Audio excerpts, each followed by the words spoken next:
Hi ಎಲ್ಲರಿಗೂ ನಮಸ್ಕಾರ. Welcome back to our YouTube channel. ಯಾರೆಲ್ಲ ವಿಡಿಯೋಸ್ ಅನ್ನ ಸಬ್ಸ್ಕ್ರೈಬ್ ಮಾಡದೆ ನೋಡ್ತಾ ಇದ್ದಾರೆ ಸಬ್ಸ್ಕ್ರೈಬ್ ಮಾಡ್ಕೊಳ್ಳಿ. ಹಾಗೆ ನಾವು ಹಿಂದಿನ ತರಗತಿಯಲ್ಲಿ 204 ಪ್ರಶ್ನೋತ್ತರಗಳನ್ನ ನೋಡಿದ್ವಿ. ಸೊ ಈಗ 205ನೇ ಪ್ರಶ್ನೆ ನೋಡಿ.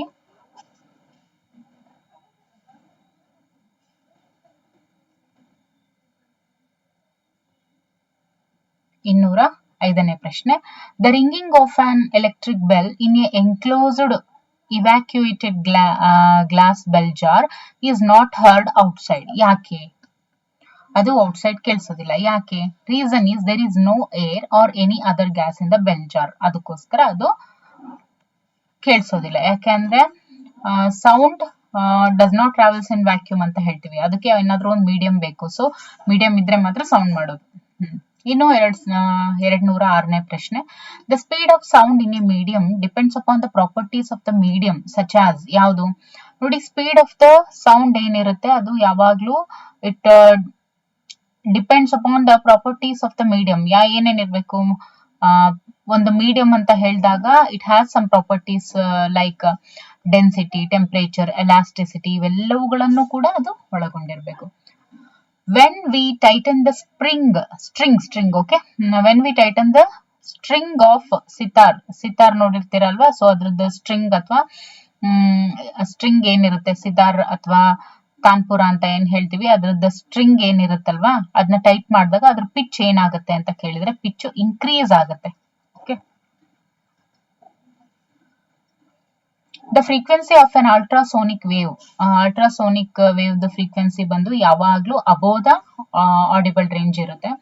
Audible range of a human ear is frequencies ranging from human normal human ear ಅಂತ ಬಂದಾಗ 20 to 20k ಅಥವಾ 20 kilo hertz, 20 to 20 kilo hertz.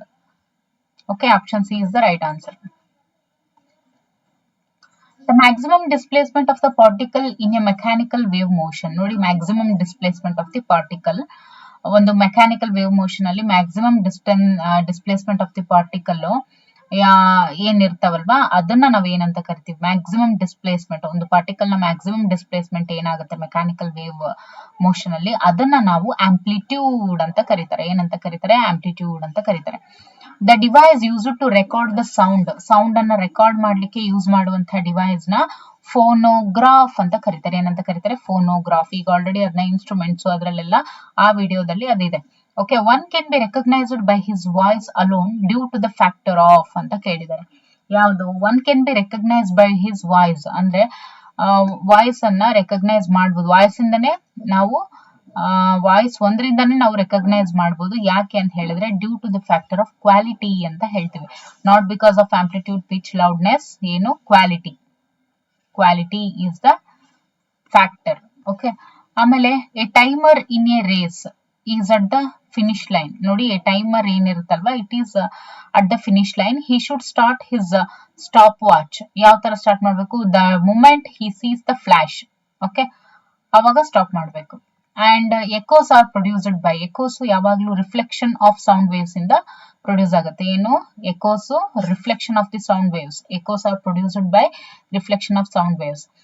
The stem of a vibrating tuning fork is pressed against a sound box. ಅವಾಗ ಏನಾಗುತ್ತೆ ನೋಡಿ? The stem of a vibrating tuning fork is pressed against a sound box. Then loudness of the sound ಏನಾಗುತ್ತೆ? Increase ಆಗುತ್ತೆ.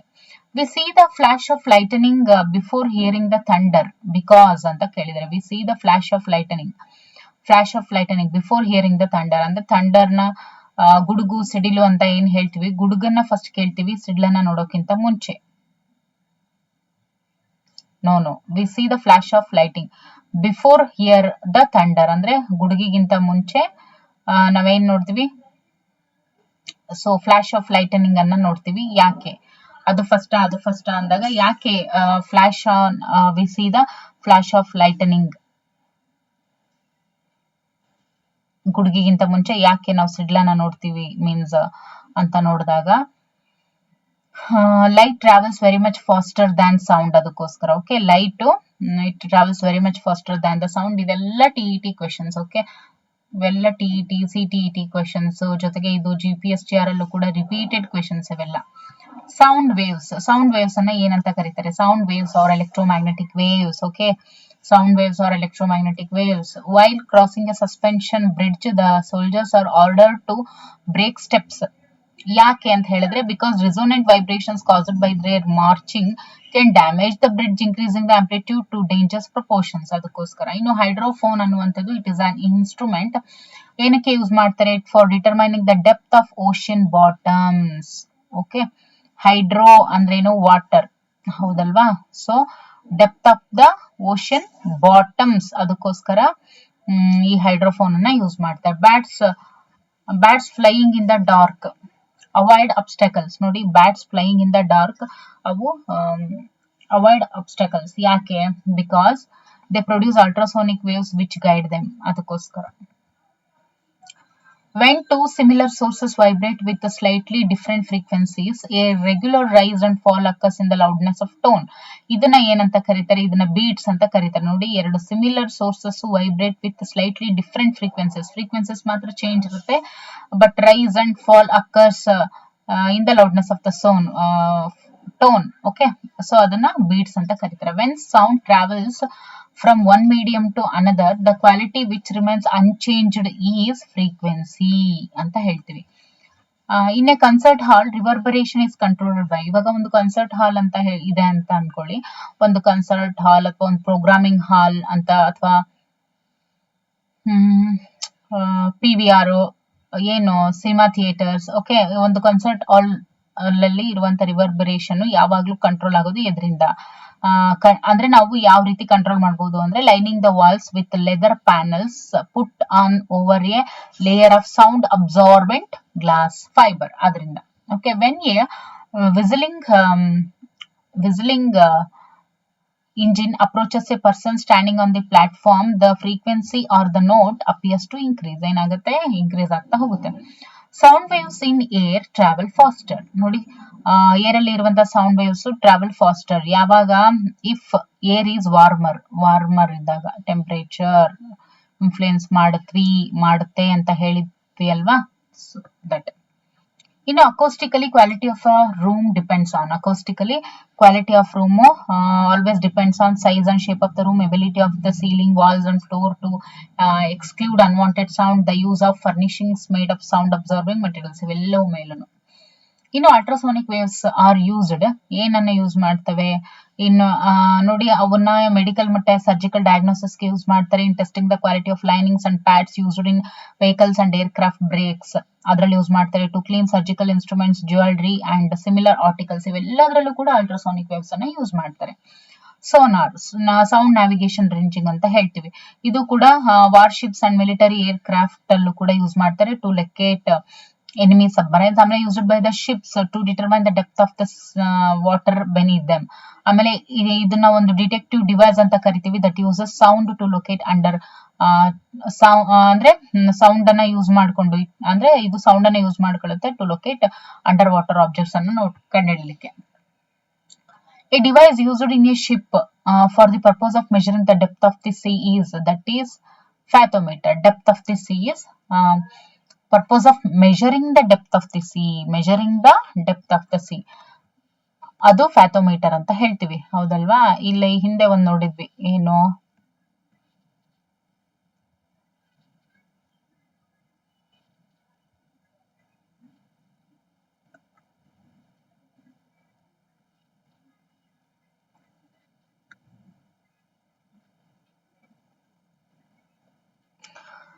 hydrophone is an instrument used for determining the depth of the ocean bottoms. Okay.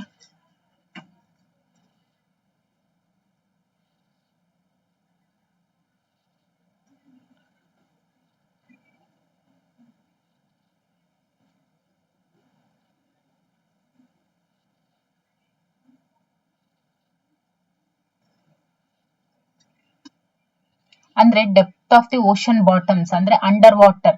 Okay, ಅದರಲ್ಲಿ. ಆಮೇಲೆ ಇದು ಒಂಥರ specialised under water microphone ಅಂತಾನೆ ಹೇಳ್ಬೋದು. ಇದು ಯಾವುದು ಹೈಡ್ರೋಫೋನ್ ಅಂತ ಹೇಳಿದ್ರೆ ಅಂಡರ್ ವಾಟರ್ ಮೈಕ್ರೋಫೋನ್ ಅಂತ ಕೂಡ ನಾವ್ ಇದನ್ನ ಕರಿತೀವಿ. ಓಕೆ, ಇದನ್ನ ಇಲ್ಲಿ ಏನಾಗುತ್ತೆ, ಸೌಂಡ್ ವೇವ್ಸ್ ಅನ್ನ ಎಲೆಕ್ಟ್ರಿಕಲ್ ಸಿಗ್ನಲ್ಸ್ ಆಗಿ ಕನ್ವರ್ಟ್ ಮಾಡಿ ರೆಕಾರ್ಡ್ ಮಾಡ್ಕೊಳ್ಳುತ್ತೆ, ಮತ್ತೆ ಅನಲೈಸ್ ಮಾಡುತ್ತೆ.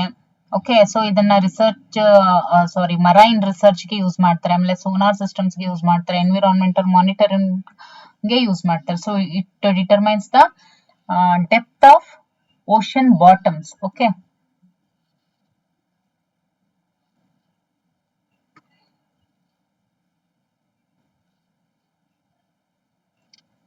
ಅದನ್ನ ಡಿಫ್ರೆನ್ಸ್ ನೀವು ಚೆನ್ನಾಗಿ ನೋಡ್ಕೋಬೇಕು. ಓಕೆ, ಅದನ್ನ ಇನ್ನು ಫ್ಯಾಥೋಮೀಟರ್ ಅಂತ ಹೇಳಿದ್ರೆ it is for the purpose of measuring the depth of the C, ಅಂದ್ರೆ ಎಷ್ಟು ಆಳ ಇದೆ.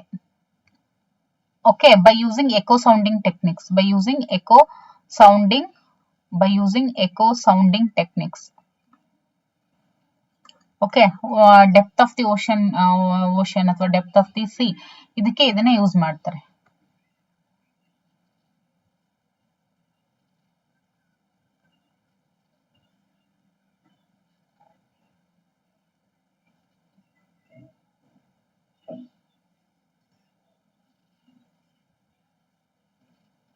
ಇನ್ನು ಬ್ರೀಫ್ ಆಗಿ ನೋಡ್ಬೇಕು ಅಂತ ಹೇಳಿದ್ರೆ ನೋಡಿ, ಫ್ಯಾಥೋಮೀಟರ್ ಅಂತ ಹೇಳಿದ್ರೆ ಇದು ವಾಟರ್ ಡೆಪ್ತ್ ಅಥವಾ ಓಷನ್ ಡೆಪ್ತ್, ಅದನ್ನ ಮಾತ್ರ ಇದು ಏನ್ ಮಾಡುತ್ತೆ, ಮೆಜರ್ ಮಾಡುತ್ತೆ. ಆದ್ರೆ ಹೈಡ್ರೋಮೀಟರ್ ಏನಿದೆಯಲ್ಲ, in particularly it measures relative density of liquids ಅಂತ ಹೇಳ್ಬೋದು. ಯಾವುದು? ಹೈಡ್ರೋಮೀಟರ್. ಇಲ್ಲಿದೆ ಅಲ್ವಾ hydrometer.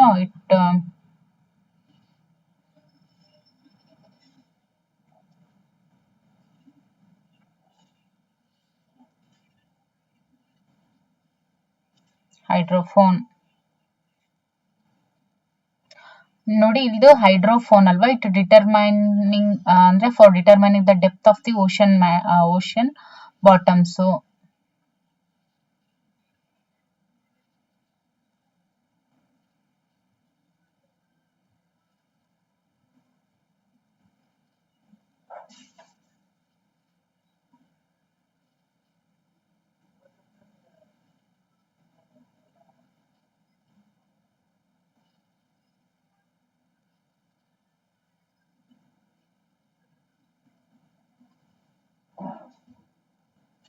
ಹೈಡ್ರೋಫೋನ್ is a type of microphone ಅಂತಾನು ನಾವು ಹೇಳ್ತೀವಿ. ಓಕೆ, ಅಂದ್ರೆ ಇದು ಸೌಂಡ್ ವೇವ್ಸ್ ಅನ್ನ ಡಿಟೆಕ್ಟ್ ಮಾಡುತ್ತೆ. ಓಕೆ, ಸೌಂಡ್ ವೇವ್ಸ್ ಅನ್ನ ಡಿಟೆಕ್ಟ್ ಮಾಡುತ್ತೆ.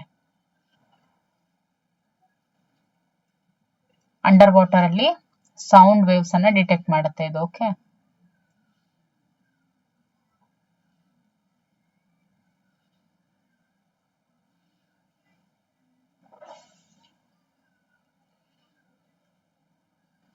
ಇಲ್ಲಿ ಸರಿಯಾದ ಆಪ್ಷನ್ ಇಲ್ಲಿ ಕೊಟ್ಟಿಲ್ಲ. ಯಾಕೆಂದ್ರೆ ಫಾರ್ ಡಿಟರ್ಮೈನಿಂಗ್ ದ ಸೌಂಡ್, ಇಲ್ಲಿ ಸೌಂಡ್ ಅನ್ನೋದು ಬರ್ಬೇಕು. ಯಾಕಂದ್ರೆ phone it nothing but sound ಅಲ್ವಾ. ಸೊ ಹಾಗಾಗಿ ನೋಡಿ, ನಿಮ್ಮ ಒಂದು ಅನಿಸಿಕೆನ ನೀವು ಕಮೆಂಟ್ ಅಲ್ಲಿ ತಿಳಿಸಿ ಇದಕ್ಕೆ ಸಂಬಂಧಿಸಿದಂತೆ. ಓಕೆ,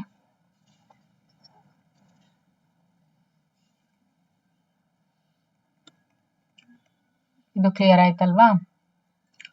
ಹೈಡ್ರೋಮೀಟರ್ ಬೇರೆ, ಆಮೇಲೆ ಹೈಡ್ರೋಫೋನ್ ಬೇರೆ. Okay,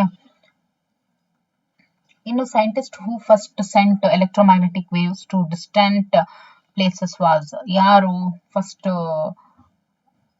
scientist sent electromagnetic waves to distant places ಬಂದು Thomas Alva Edison. Like magnetic poles ಅಂತ ಏನ್ ಹೇಳ್ತೀವಿ, always repel each other. The strength of an electromagnet can be increased by increasing the length of the coiled wire, increasing current supply, increasing the size of the iron core. Among the following, the most suitable material for the core of an electromagnet is anta kelidare. Nodi, most suitable material for the core of electromagnet ಬಂದ್ಬಿಟ್ಟು that is soft iron. If a bar magnet is broken into two pieces, both pieces will lose their magnetism. Okay, one piece will have north pole on both ends and the other south pole. It's both ends anta ide. Okay, so ಸರಿಯಾದಂತ option ಬಂದ್ಬಿಟ್ಟು each will remain a magnet with north pole at one end and south pole at the other end is the right answer. ಇನ್ನು 235ನೇ ಪ್ರಶ್ನೆ, a permanent magnet may be demagnetised by. ಯಾವ ರೀತಿ demagnetise ಮಾಡ್ತೀವಿ ಅಂತ ಹೇಳಿದ್ರೆ, placing it inside a solenoid through which an alternating current is flowing, heating the magnet to redness and then allowing it to cool, dropping it several times or hammering it while lying east west. Okay, ಇದ್ರ ಮೂಲಕ it can be diamagnetized. A sensitive instrument susceptible to magnetic influence can be protected from external magnetic field by ಯಾವ್ದ್ರಿಂದ, by enclosing it in a thick walled iron box. A bar magnet tied in the middle with a thread is suspended at the south pole of the earth. The magnet will be ಅಂತ ಕೇಳಿದ್ರೆ in a nearly vertical position with its north pole downwards. Okay, north pole downwards. The line on Earth's surface passing through the places having zero dip is called magnetic equator. So ಈ ಒಂದು magnetic equator passes through ಎಲ್ಲಿಂದ pass ಆಗುತ್ತೆ, ತುಂಬಾ ಅಂತ. Okay, electromagnets are used in, ಎದ್ರಲ್ಲಿ use ಮಾಡ್ತಾರೆ, telephone ಅಲ್ಲಿ use ಮಾಡ್ತಾರೆ, ಟೆಲಿಗ್ರಾಫ್ ಅಲ್ಲಿ ಯೂಸ್ ಮಾಡ್ತಾರೆ, ಎಲೆಕ್ಟ್ರಿಕ್ ಬೆಲ್ ಅಲ್ಲಿ ಕೂಡ ಯೂಸ್ ಮಾಡ್ತಾರೆ. The fact that the compass needle does not point true north was observed. Okay, fact the compass needle ಏನಿರುತ್ತೆ does not point true north was observed first by ಅಂತ ಕೇಳಿದರೆ, that is Columbus ಅವರು. Loudness of sound is ಏನಂತ ಕರಿತೀವಿ, amplitude ಅಂತ ಕರಿತೀವಿ. A person cups his hand around the mouth when shouting. Why? ನೋಡಿ, cups his hand around the mouth when shouting. Why ಅಂತ ಹೇಳಿದರೆ, ಯಾಕೆ ಅಂತ ಹೇಳಿದ್ರೆ, sound energy from his mouth is then directed in one direction. ಅದಾದ್ಮೇಲೆ cupped hand acts as a cupboard tube of short length. ಅದಾದ ನಂತರ pitch of sound increases ಅಂತ ಇದೆ. ಸೊ ಸರಿಯಾದಂತ ಆಪ್ಷನ್ ಬಂದು sound energy from his mouth is then directed in one direction. ಅದಾದ್ಮೇಲೆ cupped hand acts as a cardboard ತರ ಅದು act ಮಾಡುತ್ತೆ, tube of short length. If a man wants to hear clearly the echo of a sound produced by him from a hill, the hill should be away from him by a minimum distance of ಅಂತ ಕೇಳಿದ್ರೆ minimum distance 6.5 meter ಇರಬೇಕು. If a band is played on the moon, the sound will ಅಂತ ಇದೆ. If a band is played on the moon, the sound will ಏನಾಗುತ್ತೆ, sound not be heard at any distance at all from it is the right answer. If you want a sound proof room, the walls should be, ಇವಾಗ ನಮಗೆ sound proof ನಾವ್ ಏನ್ ಮಾತಾಡಿದ್ರು ಕೇಳಬಾರ್ದು ಅಂತಿದ್ದಾಗ wall should be ಏನಾಗಿರ್ಬೇಕು, sound proof room ಆಗಿರ್ಬೇಕು. ಚೆನ್ನಾಗಿ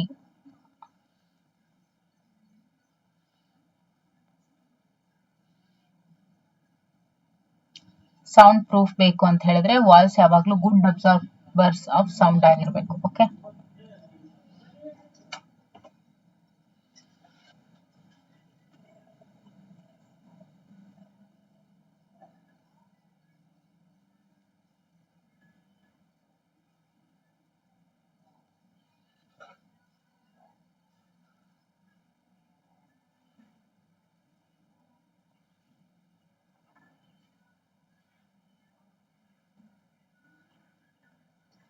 ಗುಡ್ ಅಬ್ಸರ್ಬರ್ಸ್ ಆಫ್ ಸೌಂಡ್ ಅಂತ ಹೇಳ್ತೀವಿ.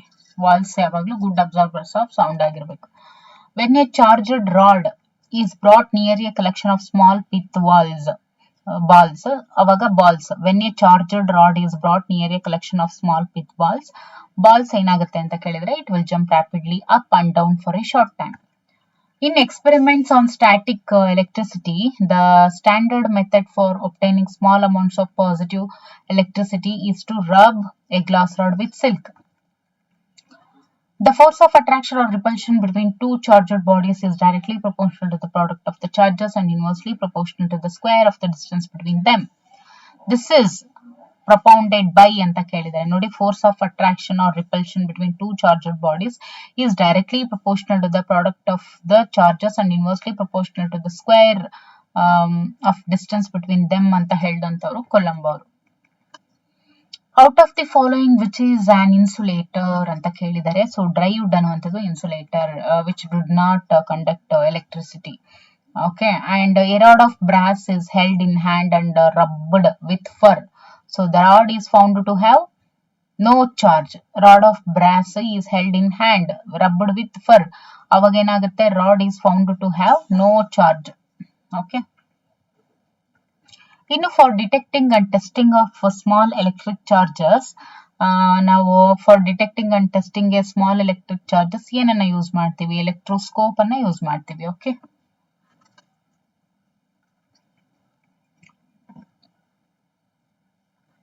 a lightning conductor installed in a building, okay, conducts the electric charges to the ground when lightning strikes the building. This is the right answer.